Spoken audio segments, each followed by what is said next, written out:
ইতিমধ্যে বাংলাদেশ চ্যাম্পিয়ন্স ট্রফির জন্য দল ঘোষণা করেছে এবং সেখানে কয়েকটা আগ্রহের জায়গা খুবই ছিল। সেই আগ্রহের জায়গার মধ্যে ছিল তামিম এবং সাকিবের ইস্যু, তারা চ্যাম্পিয়ন্স ট্রফি দলে থাকবে কিনা।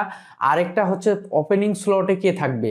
বাংলাদেশের ওপেনিং স্লটটা অনেকটা ভুগিয়েছে এনি ফরম্যাটে এবং সেখানে লিটন কুমার দাসের যে ফর্মহীন, বাকি যারা আসতেছে যাচ্ছে এবং এক্সচেঞ্জ হচ্ছে, তানজিদ হাসান তামিম বলে, ইমন বলেন, সৌম্য সরকার বলেন, তো তারা প্রত্যেকেই অনেক ফর্মহীন অবস্থায় আছে। এটা বাংলাদেশের যে টিম সিলেকশন, যারা নির্বাচক প্যানেল আছে তাদের জন্য অনেক বড় একটা মাথা ব্যথার কারণ।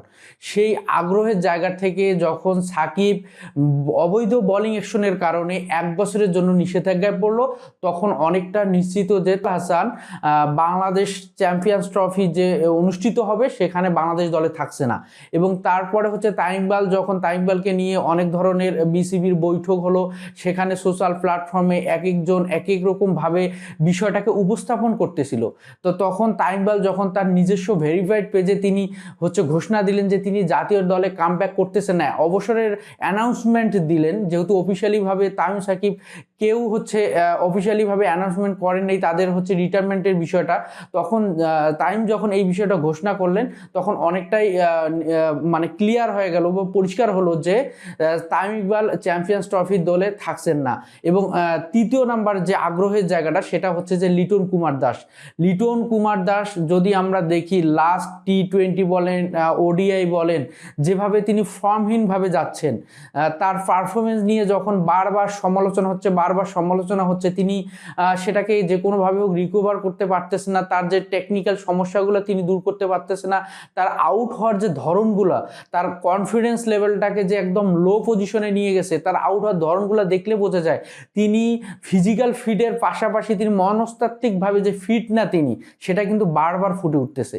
তো সেই জায়গায় লিটন কুমার দাসের যদি আমরা লাস্ট 10টা হচ্ছে মানে T20 ইনিংস দেখি, 121 রান, 12 অ্যাভারেজ, তো এটা চিন্তা করেন কতটা হচ্ছে ভয়ঙ্কর একটা অ্যাভারেজ। এই ধরনের একটা পারফরমেন্স ফর্মহীন খেলোয়াড়কে যখন আপনি চ্যাম্পিয়ন্স ট্রফির হচ্ছে বড় একটা টুর্নামেন্টে যখন আপনি নিয়ে যাবেন, তখন একটা বাড়তি কিন্তু প্রেশার থাকবে বাংলাদেশ দলের উপর। যখন তিনি রান করতে পারবে না, বারবার বাংলাদেশের যখন টপ অর্ডার ব্যাটসম্যানরা বারবার কলাপস করে, তখন যে মিডল অর্ডার ব্যাটসম্যানদের উপর একটা চাপ পড়ে, সেখানে হচ্ছে মিডল অর্ডার ব্যাটসম্যানরা যদি কলাপস করে সেখানে কিন্তু বাংলাদেশ ভালো একটা টোটাল কিন্তু হচ্ছে দিতে পারে না। তো সেই জায়গা থেকে লিটন কুমার দাসের একটা বেস্ট হচ্ছে গোল্ডেন চান্স বলেন, গোল্ডেন অপরচুনিটি বলেন, সেটা কিন্তু ছিল বিপিএল।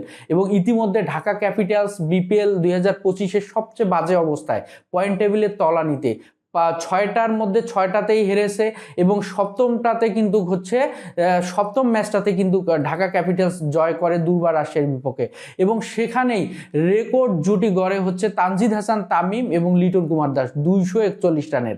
এবং সেই জুটিটা এবং লিটন কুমার দাসের 55 বলে 125 রানের যে অপরাজিত ইনিংসটা, এই ইনিংসটা হচ্ছে অনেকটা আলোচনার জায়গা তৈরি করে।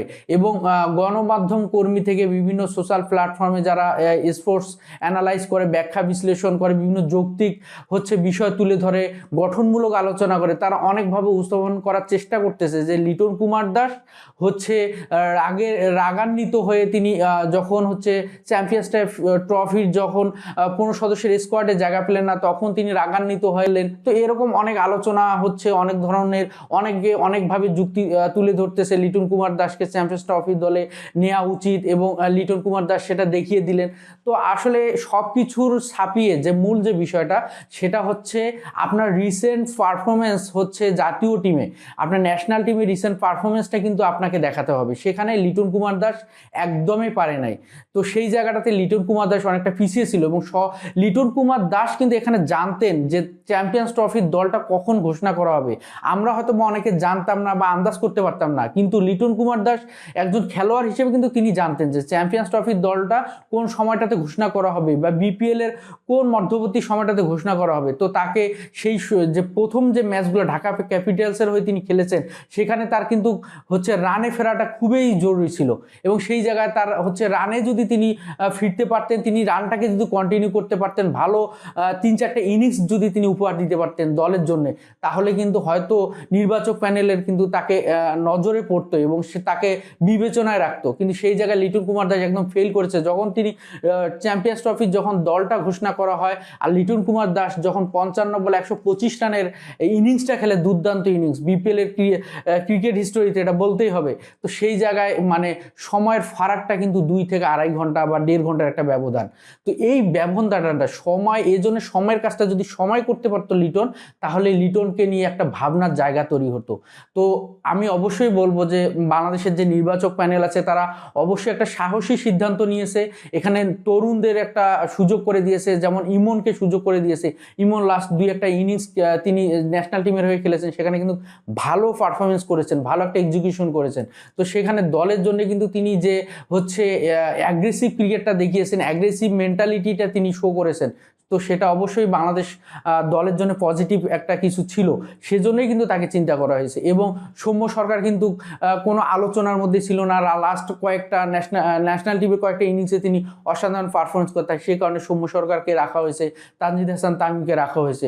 তা সে কিন্তু ক্লাস নিয়ে প্রশ্ন তোলার কিন্তু কোনো অপশন নাই, কিন্তু তিনি যেভাবে আউটগুলো হচ্ছেন, তার আউটের যে ধরনগুলো যদি আমরা লাস্ট কয়েকটা ম্যাচে যদি দেখি, সেখানে তিনি ওয়াইড লেন্থ বরাবর বাউন্স বলগুলোকে যখন মিড উইকেটের উপর দিয়ে যখন ডিপ স্কোয়ার লেগে টানতে গিয়ে তার যে ফোর্স, ব্যাট এবং বলের যে কানেক্ট, মানে সেখানে যে একটা মানে ব্যাটে বলের মধ্যে যে একটা কানেক্ট হওয়া দরকার, সেই কানেক্টটা কিন্তু ফুলফিল তিনি করতে পারতেছে না।